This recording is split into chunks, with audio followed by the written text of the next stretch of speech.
మీరు ఆయన గురించి అంత నీచంగా రాస్తే ఆయన ఆత్మ క్షోభించదా?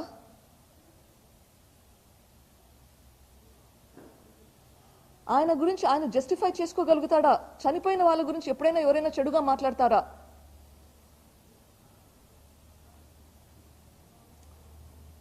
వివేకానంద రెడ్డి గారికి ఆఖరి కోరిక జగన్మోహన్ రెడ్డి గారు చీఫ్ మినిస్టర్ కావాలనుకున్నాడు, షర్మిల ఎంపీగా కావాలనుకున్నాడు. ఆ రెండింటి కోసం చాలా కష్టపడ్డాడు. కానీ ఆయనకు తెలియదు మీ రాజకీయాల గురించి. ఇప్పుడు అంతగా మీకోసం పోరాడిన మనిషి, మీకు అంతగా ప్రేమ ఉన్న మనిషి, ఆయన ఆఖరి కోరిక తీర్చే బాధ్యత మీది కాదా?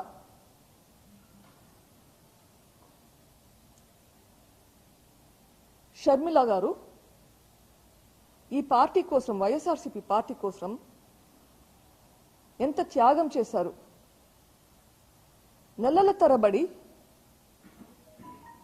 దాదాపు సంవత్సరం రోజులు రోడ్ల మీద ఉండి ఇంటిని వదిలేసి, పిల్లల్ని వదిలేసి పాదయాత్ర చేశారు. మరో ప్రజా ప్రస్థానం. ఎలక్షన్ల క్యాంపెయిన్ చేశారు. 2014లో మీరు ఎంపీగా కంటెస్ట్ చేసినప్పుడు మీరు వైఎస్ఆర్సీపీ పార్టీకి ఏమి చేసి ఆ సీటు సంపాదించుకున్నారు? షర్మిల గారు అంత కష్టపడ్డారు, కానీ ఆమెకి ఇవ్వలేదు సీటు, మీకు ఇచ్చారు. ఎందుకు? మీరు భారతీయకి బంధువులనా? ఆమె కష్టం మీకు గుర్తు రాలేదా? ఎందుకు ఆమెకు సీటు ఇవ్వలేదు? అప్పుడు ఆమె she's literally sacrificed her life. ఆమె గురించి మాట్లాడే అర్హత మీకుందా? ఆమె వైఎస్ఆర్సీపీ పార్టీకి ఎంత చేశారు? అసలు ఆమె గురించి మాట్లాడే అర్హత ఉందా మీకు? చేసినంతసేపు చేపించుకున్నారు. అప్పుడు చేపించుకొని ఇప్పుడు ఇంత నీచంగా రాస్తారు. మీరు మనుషులేనా? మీకు ఎంపీగా ఎందుకు సీట్ ఇచ్చారు ఎక్స్ప్లెయిన్ చేయండి. మీరు వైఎస్ఆర్సీపీ పార్టీకి ఏం చేశారని, మీ ప్రజలకు ఏం చేశారని అప్పుడు ఇచ్చారు.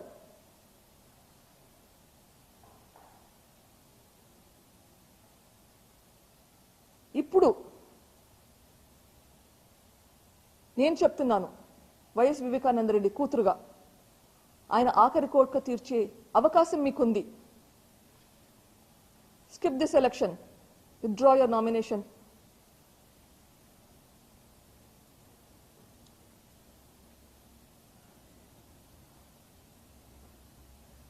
వైఎస్ షర్మిలకు సపోర్ట్ చేయండి. చేయగలుగుతారా?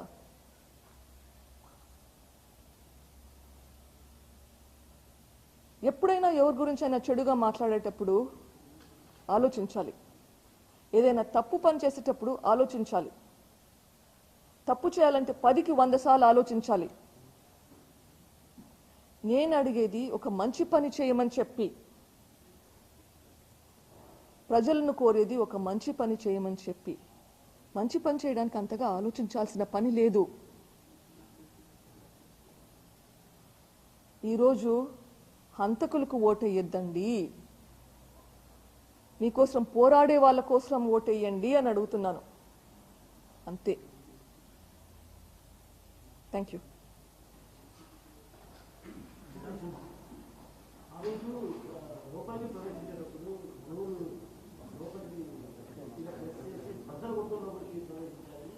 తప్పండి.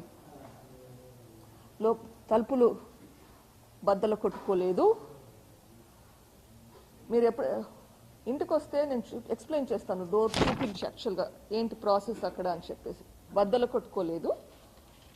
గంగిరెడ్డి లోపలికి పిలుచుకొని వస్తే లోపలికి తెరిచే ఉండింది. లోపలికి మామూలుగానే వచ్చారు, బద్దలు కొట్టుకోలేదు. అది వీళ్ళు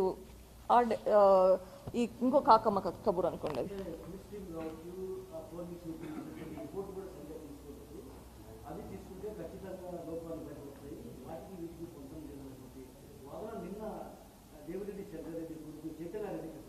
ఏం క్లూస్ టీము?